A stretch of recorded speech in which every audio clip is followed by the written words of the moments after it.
Salam Media Sriwijaya. Sidang Komisi Kode Etik Polri KKEP, Richard Eliezer Pudihang Lumiu alias Baradae sudah kelar.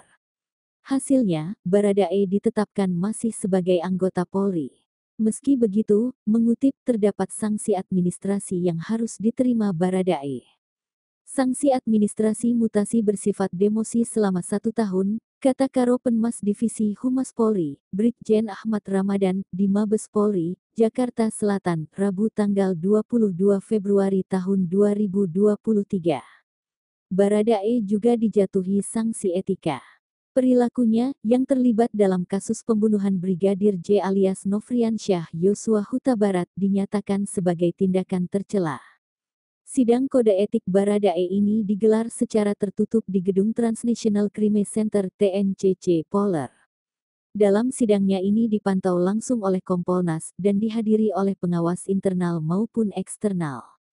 Sidang Baradae ini dipimpin oleh 1 orang hakim ketua dan 1 wakil hakim serta 1 hakim anggota. Kemudian, juga terdapat 8 orang yang menjadi saksi.